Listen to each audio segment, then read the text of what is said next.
My name is Lily Adams. I am 34 years old and 17 days before my younger sister's wedding. My parents emailed me 5 conditions I had to obey if I wanted a seat in the ballroom.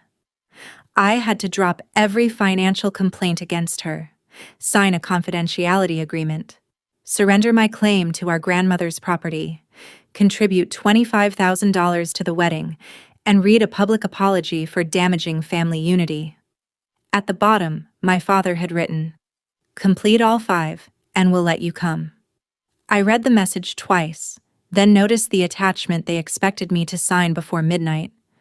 They thought the deadline would frighten me. Instead, it clarified everything. I typed 4 words.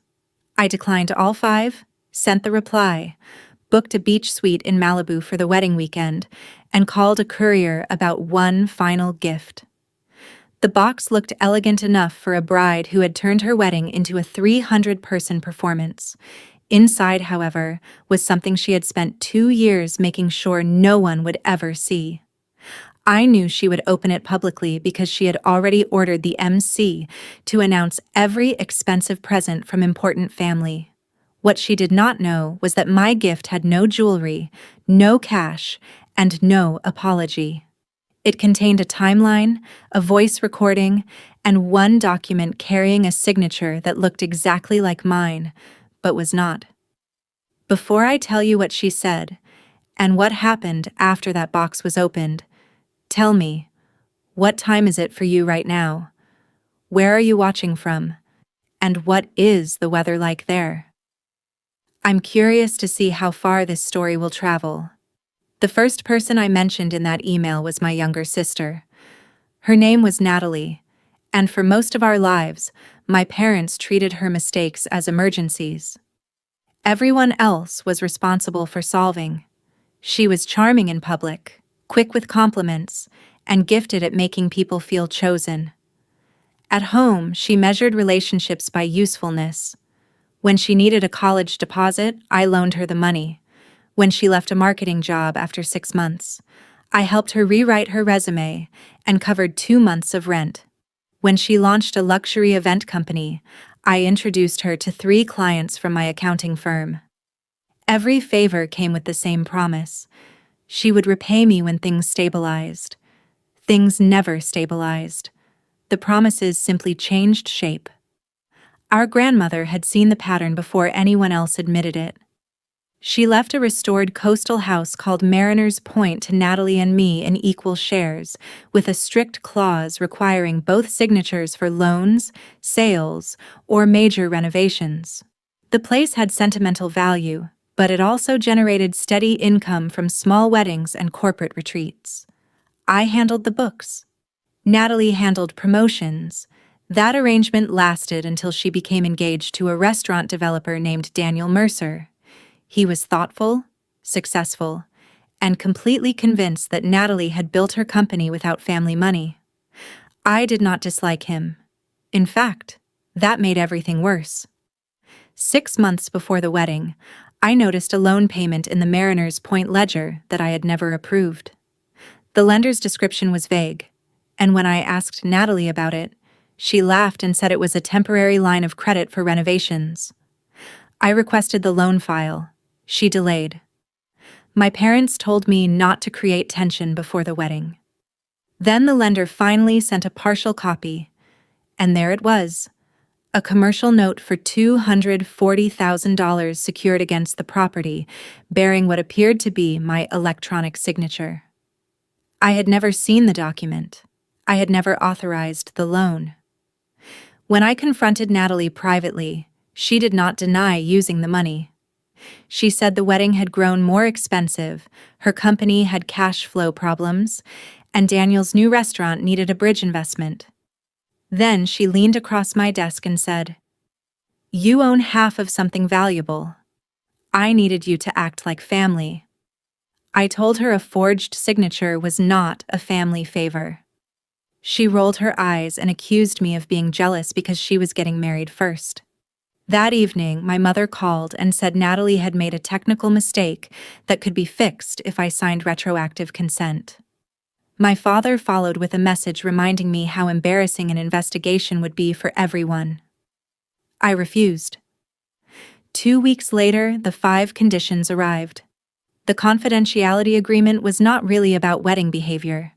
Buried on page 6 was language releasing Natalie, my parents, their companies, and the lender from any claims related to prior financial decisions.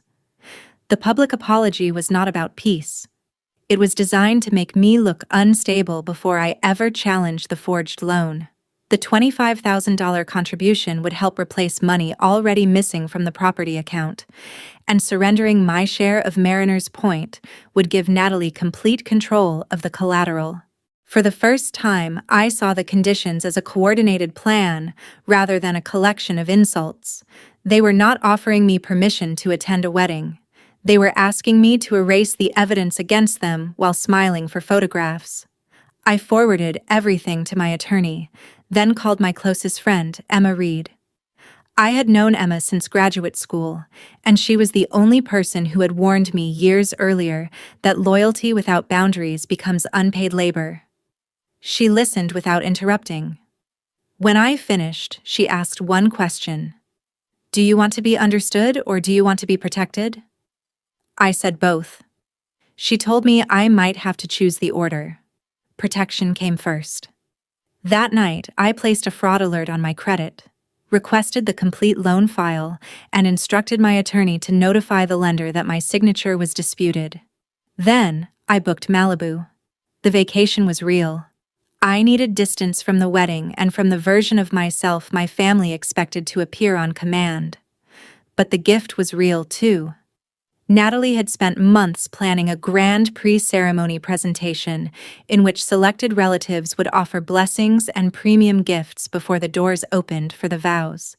She had even emailed me twice asking for a meaningful family tribute that could be played on the ballroom screen. I decided to give her exactly that, a record of what our family had become prepared with the same precision I used in a forensic audit. I did not plan to scream, interrupt, or beg anyone to believe me. I planned to let dates, transfers, signatures, and Natalie's own words speak in the room I had been ordered to enter silently. 3 days later, I was in Malibu with Emma, sitting at a narrow dining table covered in bank statements, loan exhibits, property records, and color-coded notes. The ocean was visible through the windows, but I barely looked at it. Every hour produced another fact that made the 5 conditions feel less like parental pressure and more like an attempted cover-up. The complete loan file arrived first. My supposed electronic signature had been applied from an internet address connected to Natalie's office. The identity verification questions had been answered using information only close family would know: the name of my first employer, the street where we grew up, and the month our grandmother died. The lender had also received a copy of my driver's license. I remembered giving that copy to my mother the previous year when she said the family insurance agent needed updated records. When I called her, she insisted she had no idea how Natalie obtained it. Her answer came too quickly. Emma watched my face as I ended the call. "You don't believe her," she said. I told her I did not know what I believed anymore. That was the part no one warned me about. Discovering betrayal did not instantly make me brave. It made me question every ordinary memory attached to it. I remembered my mother bringing soup when I was sick, my father teaching me to drive, Natalie sleeping on my floor after a painful breakup. Good memories did not disappear simply because they had been used to gain access to me. They became contaminated, and that felt worse. I opened the property account and traced the loan proceeds. $90,000 had gone to Natalie's event company. $68,000 had been transferred to a vendor listed as Mercer Hospitality Design, a company connected to Daniel's restaurant project. $42,000 had paid wedding deposits. Another $27,000 had moved through my parents' consulting business before returning to Natalie as a family gift. The remaining amount had been consumed by fees and overdue bills. Daniel's company receiving money troubled me, but the transfer description suggested an investment he might have believed came from Natalie personally. I did not yet know whether he was involved or being used. Then Emma found the first twist. A spreadsheet hidden inside a shared archive showed projected ownership after the wedding. Natalie had listed herself as sole controller of Mariner's Point, Daniel as a future investor, and me under a column labeled Released Interest. The date was 2 months before my parents sent the conditions. Beside my name, Natalie had written, "Will sign to preserve invitation." I stared at that sentence until the words blurred. She had not hoped I would agree. She had calculated that I would. My lifelong desire to avoid embarrassing the family had become an asset on her spreadsheet. I wanted to call her and tell her I had seen everything, but Emma stopped me. "She has been planning around your reactions," she said.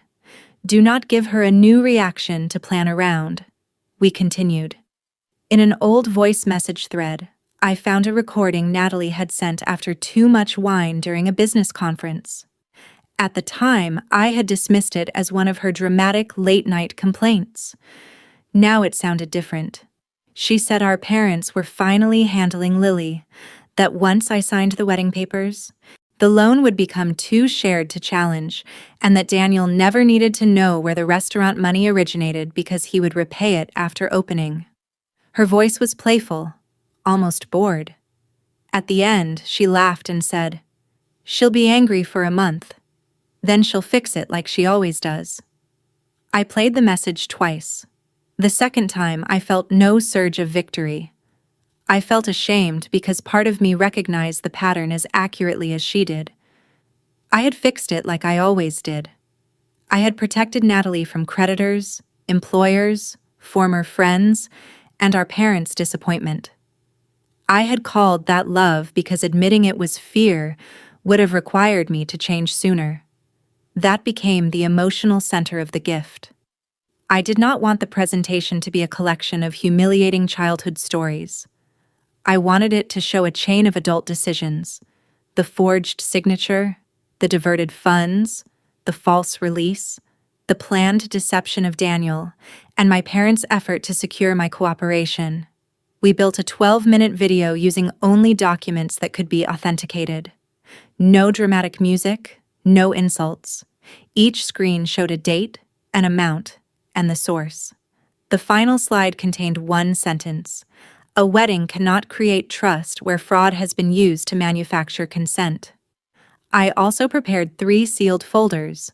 One was addressed to Daniel and contained the complete transaction trail affecting his restaurant. One was addressed to my parents and contained the notice from my attorney demanding preservation of records. The last was addressed to Natalie.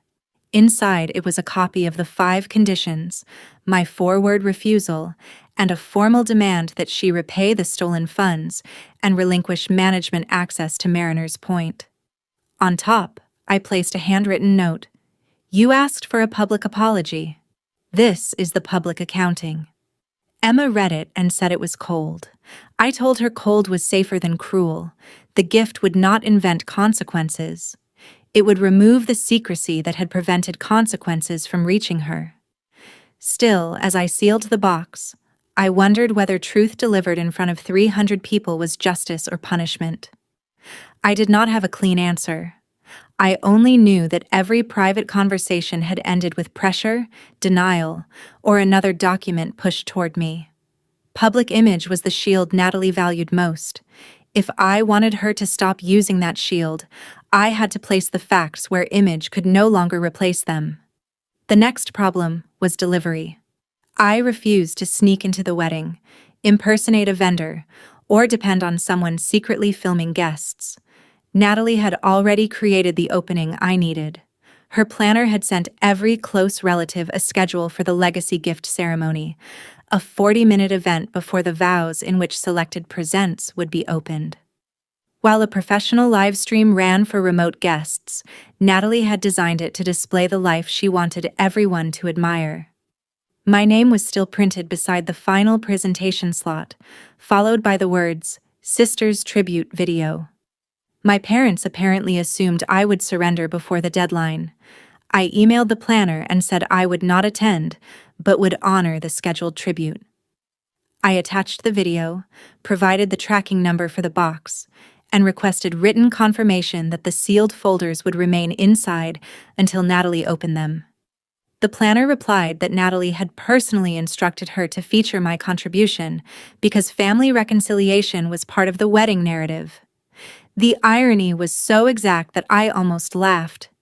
My attorney reviewed every item before shipment.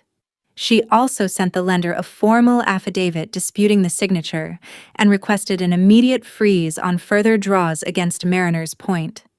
We did not ask the bank to announce anything during the wedding. We did not need to once the fraud report entered the system. Natalie would lose access to the remaining credit, and the lender would contact every guarantor listed on the file. At 9:12 the next morning, my father called. He skipped hello. "What did you tell the bank?" he demanded. I said I had told them the truth. He warned me that contractors, vendors, and Daniel's restaurant could be harmed. I asked why my forged signature had been acceptable when the harm belonged only to me. He said, "This is bigger than one signature." That sentence confirmed more than he intended. I asked whether he had known. He remained silent for 4 seconds, then said my mother had only provided identification because Natalie promised the paperwork was temporary. I wrote the time of his admission on a legal pad. "You let her use my license," I said. He replied that parents sometimes make difficult choices to keep a family together. I told him families held together by unauthorized debt were already broken. He lowered his voice and offered a new deal. Sign the release, attend quietly, and he would persuade Natalie to repay me over 5 years. I asked what would secure the payments. He said trust. I ended the call. My mother tried a different approach. She sent photographs of Natalie as a little girl, then wrote that my decision would define me forever. I nearly answered. Instead, I forwarded the messages to my attorney and turned off notifications. That evening, Natalie called from an unknown number. Her first words were, "Do you have any idea what you're threatening?" She claimed the loan was almost repaid, Daniel would be humiliated, and our parents could lose their business. Then her tone softened. She said she wanted me beside her at the wedding and that sisters should not let paperwork destroy a once-in-a-lifetime day. I asked her to state clearly whether she had signed my name. She paused, then said, "I did what everyone needed." Emma, sitting across from me, heard it on speaker. Natalie continued, "You always land on your feet. I needed one thing to be mine." There it was. Not remorse, but entitlement dressed as pain. I told her the box was already in transit. She shouted my name, then demanded to know what was inside.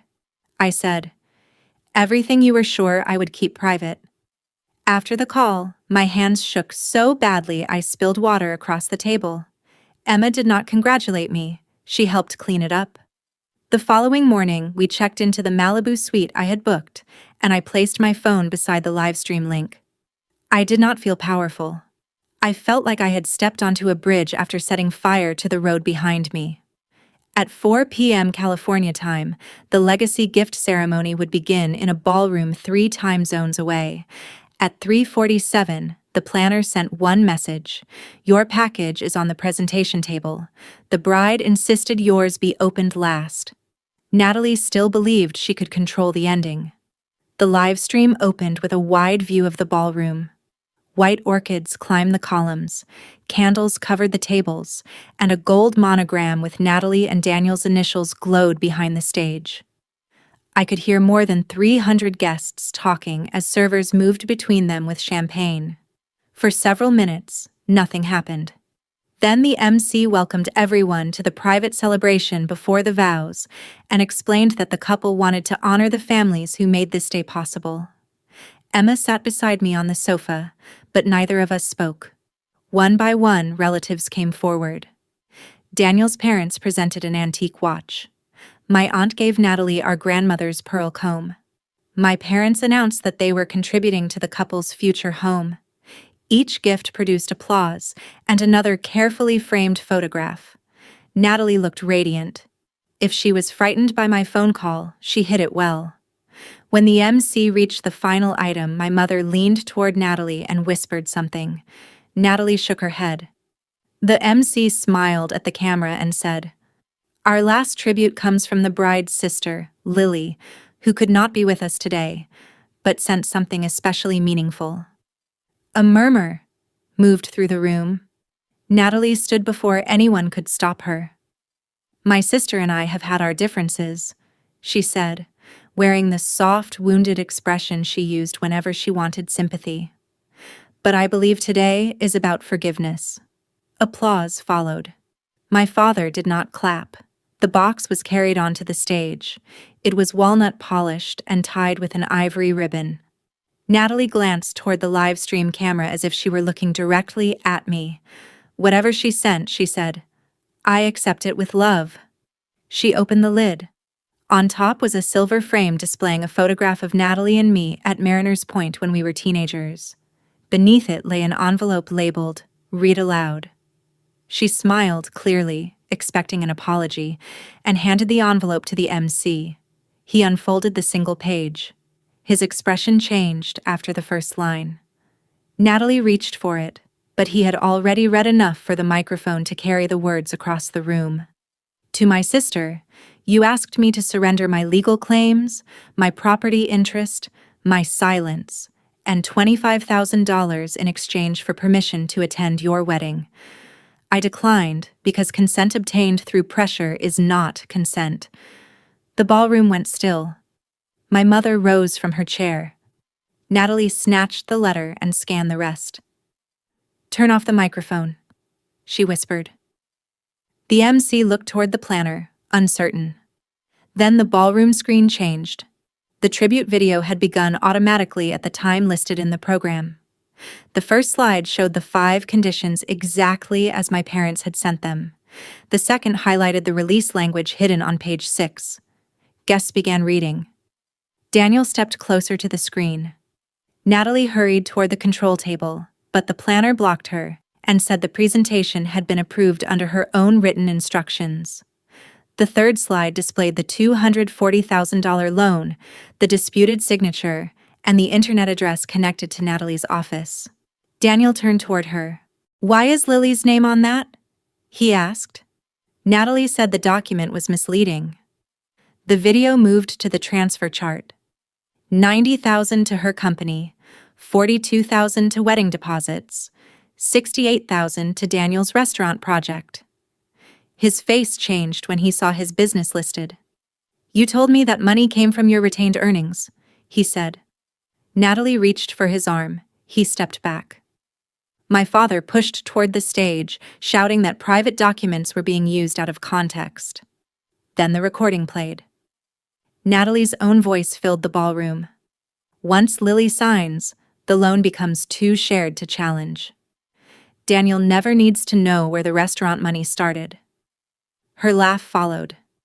It sounded sharper through the speakers than it had on my laptop. Natalie froze for 1 second. No one moved. Then she screamed, "Shut it off! Shut it off now!" The sound was not fear of anything inside the box. It was terror at hearing her private certainty become public evidence. She grabbed the silver frame and threw it onto the table, knocking over a vase. Daniel opened the folder addressed to him. Inside was the full transaction trail and a letter from my attorney advising him to obtain independent counsel before combining any assets or signing the marriage license. He read the first page, then looked at Natalie as if he had never seen her before. On the screen, the final slide appeared. "This presentation has also been provided to the lender and legal counsel. No one in this room is being asked to choose a side. You are being asked to look at the record." The video ended. There was no music, no dramatic photograph, and no image of me. Just a black screen and the date. Across the country in a quiet Malibu suite, I watched my sister realize that the story she had prepared for the room no longer belonged to her. For several seconds after the screen went dark, the ballroom remained silent. Then everyone seemed to speak at once. Daniel's father pulled him aside. My aunt asked my mother whether the conditions were real. Two of Natalie's business clients moved toward the exit while staring at the transfer chart they had photographed. The planner turned off the live stream's public audio, but my private feed continued through a backup link she had sent earlier, so I could still see the stage. Natalie was crying now, not quietly. She pointed at the box and told the room I had fabricated everything because I could not tolerate her happiness. My mother rushed to her side and repeated that the documents lacked context. My father took the microphone and asked the guests to respect a temporary family misunderstanding. That phrase broke whatever patience Daniel had left. He walked to the center of the stage, holding the folder addressed to him, and asked Natalie a direct question. "Did you authorize the transfer into my company without telling me the source?" She answered that she had been trying to help him. He asked whether she had forged my signature. She said I would have approved the loan eventually. He asked whether my parents knew. My mother began speaking for her, but Daniel raised his hand and said, "I asked Natalie." Natalie looked around the room as though searching for the person most likely to rescue her. For the first time, no one volunteered. She finally admitted that she had completed the online signature because a lender deadline was approaching. She insisted that the property value made the loan harmless and that I had always opposed her success. Daniel opened another page. "This says you plan to transfer Lily's ownership to yourself after she signed a release. Was that harmless too?" Natalie's face hardened. The tears stopped. She told him marriage required loyalty and that he should be defending her, not interrogating her in front of strangers. He said, "These are not strangers. These are witnesses." My father moved toward him, warning him not to make a permanent decision. In an emotional moment, Daniel replied that the permanent decision had already been made when his business was funded with disputed money. He removed the wedding ring from his pocket, not yet worn because the vows had not begun, and placed the box on the table. "There will be no ceremony today," he said. The room reacted with a collective gasp. Natalie grabbed his jacket and demanded that he reconsider. He stepped away and asked security to escort him to a private room where he could speak with his attorney and business partners. My mother shouted that I had destroyed the wedding. At that moment, the planner approached the microphone and said there was a video call request from me on the presentation system. I had not planned to appear, but Daniel had texted Emma through the number in my attorney's letter and asked whether I would answer 3 questions. Emma looked at me. I almost refused. Then I remembered how many times my family had spoken about me while preventing me from speaking for myself. I accepted. My face appeared on a smaller side screen. The ballroom quieted again. I could see Natalie staring up at me. Her makeup streaked, fury replacing panic. Daniel asked whether I had ever authorized the loan. "No," I said. He asked whether I had approved the transfer to his company. "No," he asked whether I had demanded the wedding be canceled. "No." I disputed my signature and disclosed the source of the money. "What you do with that information is your decision." Natalie shouted that I was pretending to be innocent after timing the gift for maximum humiliation. I told her she was right about one thing. I had chosen a public setting. I had done it because every private setting had been used to pressure me into silence, and because she had planned to present my surrender as proof that the family supported her. "You wanted my apology on that screen." I said you wanted the room to witness a lie. I gave them the documents instead. My father ordered the technician to cut the call. Daniel said, "Let her finish." I did not deliver a speech. I looked at my parents and asked whether they had provided Natalie with my driver's license. My mother covered her mouth. My father said it had been a mistake. I asked whether they had read the release before demanding that I sign it. He said their attorney had assured them it would prevent litigation. That admission moved through the room more powerfully than any accusation I could have made. My aunt turned to my mother and said, "You knew this was not about wedding behavior." My mother began crying. She said they had been afraid that if the loan collapsed, Natalie's business, Daniel's restaurant and Mariner's Point would all fail together. I answered, "So you decided I should fail quietly instead?" No one contradicted me. Natalie then made the mistake that ended the last possibility of sympathy. She shouted, "Because you could afford it." The words rang across the ballroom. She continued before anyone stopped her, saying, "I had a successful firm, no wedding expenses, and no children depending on me, so absorbing the debt would have cost me less than it cost her to lose everything." Daniel stared at her. My parents stared at the floor. In one sentence, she confirmed the belief behind every condition. My stability made me available for exploitation. I told her wealth did not convert theft into sharing. Then I ended the call. What happened next reached me through messages over the following hour. Daniel left with his parents and instructed the officiant not to sign or submit any license. His business partner froze all spending connected to the disputed investment. The lender suspended the Mariner's Point credit line and notified every listed guarantor. 2 clients canceled contracts with Natalie's company before the ballroom had emptied. The wedding venue demanded immediate payment for the remaining balance, but the card Natalie provided was declined because it drew from the frozen property account. My father paid the emergency balance from his personal savings to avoid a lawsuit from the venue. Natalie refused to leave the bridal suite until security informed her that the booking ended at midnight. By then, the flowers, the band, the custom dinner, and the monogrammed stage remained in place for a wedding that no longer existed. I did not celebrate. I closed the laptop and walked onto the balcony. The ocean below was black except where the moon caught the surface. Emma stood beside me without speaking. I had wanted the truth to create consequences.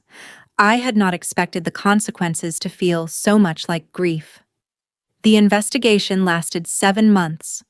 The lender's digital records confirmed that Natalie had used my personal information from her office and that my mother had sent the license copy from her email. My parents avoided criminal charges by cooperating, surrendering documents, and admitting their role in the attempted release. Cooperation did not protect them from the financial consequences. Their consulting company had received $27,000 from the loan, so the lender treated them as participants in an unauthorized transaction. They sold their lake condo, emptied most of their retirement account, and paid a substantial settlement toward the property debt. My father resigned from 2 nonprofit boards after the dispute became public. My mother stopped speaking to several relatives who refused to describe the incident as Lily's revenge. Natalie faced the heaviest consequences. Her event company collapsed within 3 months because clients no longer trusted her with deposits. Daniel permanently ended the engagement and returned every gift he could identify. His restaurant project survived only after he replaced the disputed money with a legitimate investment and signed an agreement separating his business from Natalie's claims. He sent me 1 letter thanking me for the documents and apologizing for benefiting from money he had not questioned carefully enough. I believed him, but I did not become part of his life. Some endings do not need a new friendship attached to them. Natalie eventually accepted a plea agreement involving fraud and identity misuse. She received a suspended sentence, community supervision, and a restitution order large enough to follow her for years. She also transferred her share of Mariner's Point into a court-supervised trust until the debt was resolved. I became the temporary manager, not because I wanted to win the property, but because someone had to rebuild the records and restore the business. Within a year, the venue was profitable again. I used part of my management fee to create a small legal aid fund for people disputing financial abuse by relatives. That decision gave the experience a purpose beyond punishment. My relationship with my parents did not recover. They wrote letters, sent holiday cards, and asked for counseling. I agreed to 1 session. During it, my father said they had believed I was the strongest person in the family. I told him strength was not consent to carry everyone else's consequences. My mother apologized, but she still asked whether the public presentation had been necessary. I answered honestly, perhaps not. I could have let the lawyers handle everything privately, but privacy had protected them for years, and they had planned to use the wedding crowd to certify a false version of events. I was not sorry that the same crowd saw the record. I was sorry that none of us had stopped the pattern before a ballroom became the only place where denial could no longer survive. Natalie contacted me once after sentencing. Her message contained no greeting. She wrote, "You got everything?" I replied, "No, I kept what was mine." Then I blocked the number. On the first anniversary of the canceled wedding, I returned to Malibu alone. I opened the photograph that had been inside the gift box, the one of Natalie and me at Mariner's Point before money, businesses, and family roles hardened around us. For a moment, I missed the sister in that picture. Then I understood that missing who someone used to be does not require reopening the door to who they chose to become. I had not mailed a dangerous object. I had mailed evidence. The terror came from recognition. Natalie had built her future on the assumption that I would protect her from the truth. And when that assumption failed, everything resting on it failed, too. Some people called what I did revenge. Others called it accountability. I still think it was both. The difference is that revenge alone would have ended with her humiliation. Accountability continued through restitution, boundaries, and the work of rebuilding what her decisions damaged. So tell me honestly, if your family demanded that you sign away your rights to preserve a perfect celebration, would you expose the truth publicly, or would you let the law speak in private and walk away? Thank you for giving this story your time and attention. All characters, events, and outcomes are fictional and made only for entertainment and reflection. We hope it reminds you that when someone benefits from your loyalty, but never protect your head, living is not patrol. It is finally correcting an imbalance that lasted too long.